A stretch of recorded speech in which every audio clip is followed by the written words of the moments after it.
पुओ मरीगला बोली बोहू को चाकरी देले किंतु बोहू थाना द्वारस्थ करदेला माँ को। तो ये आप घटना देखुंत जेती हिंगुलार मुख्य कार्यालय सम्मुखें ए माउसी बसी बयस पाखापाखि 90 हम कि 90 दशक बयस एभली परिस्थिति करदे बोहू देखिए ए ऑफिस से ऑफिस दौड़ी दौड़ी पादर चप्पल छिड़ी गला तथापि बुढ़ी माउसी की न्याय मिलूनी। आप देखिपे मुझे आउ तो देखेबी ए माउसी ये बसी हिंगुला कार्यालय सम्मुखें देखिए खଣି खादान कार्यालय सम्मुखें बसी माउसी माउसी को पचार माउसी आप कुआरे आसी कहीं आसी मते मते से मते कबे देनी किए देनी खाया ए जो माइकिना चाकरी कर दी मते कबे दउनी के किए चाकरी देला ताकू चाकरी किए देला ताकू चाकरी किए देला कैसे दो मुई को मुई भेले बोली हमको कहलु फणी ते करियो बोली मैं जानियो आपन को पुओ चाकरी बहु कला बर्तन बहु आपन को खाया पिया को दउनी हां बर्तन केमी चलुच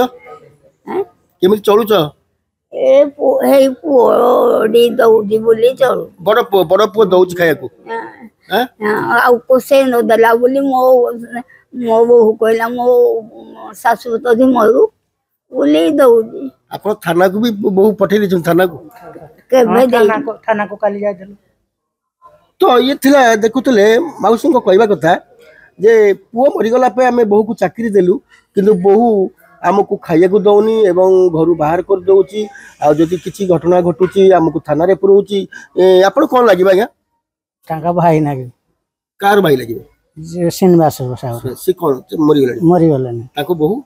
दमंती साहब से कोन करतो से चाकरी करियन तो बर्तन आपण को बहु को बर्तन से पचरु ना बिल्कुल पचानो से थाना वाला को कहला चाबी घर रो चाबी दबो नहले तो जहा कर मैं भड़ा देबे तो घर चाबी दो मते काली बर्तन आपण कोन चाहू हम उचित न्याय चाहू देखो तो ए ऑफिस से ऑफिस दौड़ी दौड़ी थाना द्वारस्थ हो ये ये न्याय मागुंट कि बुढ़ी माउसी पाखापाखि 90 वर्ष है किसी न्याय न मिलू आसी आज हिंगुला कार्यालय सम्मुखें बसी मौसा मासी कथा शुणुले जन अच्छा समाजसेवी आलोचना करा भाई देखो गोटे 90 वर्ष बुढ़ी जेहेतु ऑफिस की दौड़ी दौड़ किसी फल मिलूनी तापर भी बहु जी से कहते बहुत थाना केस दौरान खाइबा दौना के ठीक बोली भावुन आप ना यहाँ तो संपूर्ण अन्याय जड़े विवेकी मनीष केबे एमती करने कथा नुहे जहाँ शुणिया परे आमको भारी दुख अनुभव होउची एवं पार्टी भाषा बाहरिया भी आमको बाधा लगुच।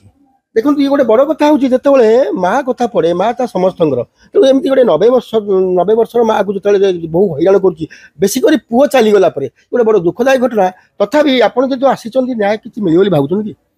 निश्चय आमर तो विश्वास अच्छी आईन कानून उपरे एवं ता सह ए हिंगुला एरिया ऑफिस भी विश्वास अच्छी एठिकार सम्मानीय जीएम को उपरे एमाने जाउथले कोर्ट को मु देखिली कोर्ट को गले हतो विलंब हो पारे जेहेतु प्रथमे आम पाखे आमर जीएम सार अच्छी एपीएम अच्छी यांको पाखरु जदि आमे न्याय पाइबारे वंचित हेबा ताहले हुए तो आमे कोर्टर द्वारस्थ हेबा। ये संपूर्ण कथा देखुले ये एठी पूरा भरोसा अच्छी जो हिंगुला क्षेत्र जी महाप्रबंधक अच्छा जीएम संपूर्ण भरोसा अच्छी ए बुढ़ी माउसी की न्याय दवा बहु को चाकरी देला बहु पचारू न पचाले न्याय मिलवा दरकार वृद्ध लोक को न्याय फास्ट मिलबा बहु मान को पछ मिलबा आपण जने नारी हिकी आपण भल लागु ना भल लागुनी तो आपण जदि माह चंदा आपण दांड द्वारा ना बसे न थांती केबे भी हेले न्याय पाइबा दरकार मा न्याय पाइबा दरकार। तो एबे आउथरे जिबा टिके ए जो अछंदी आपण देखंदु आपण बड़ पुओ लागिबे बड़ पुओ जतो लागिबे आपण प्राय केते थरे एमति आसिलनी ठिकी एठिके सारे 3-4 थर आसिलनी एठी कोन न्याय मिलुनी न्याय बिल्कुल मिलुनी आपण चाहउछन कोन हमको से को पैसा पत्र देले से खाया पिया करिवो आ कोन देखुले गोटे कथा होची एठी जदि किछि बुढ़ी माउसी की पैसा पत्र दियंती कि मासिकिया किसी गोटे दियंती जेहेतु चाकरी दे देइचंती से जीवन जाक बची जिवे एइथि गोटे कथा अछि तकर जतले खणी कर्तृपक्ष चाकरी देइचंती पुओ मरी गला परे बहु को तकर गोटे कथा मते बंचिया पई गोटे बाट करा जाऊ एवं ए चाकरी जो करिछि बहु सेतुर किछि अर्थ प्रदान कले मु बंची जिवि तालचेरु रविन्द्रनाथ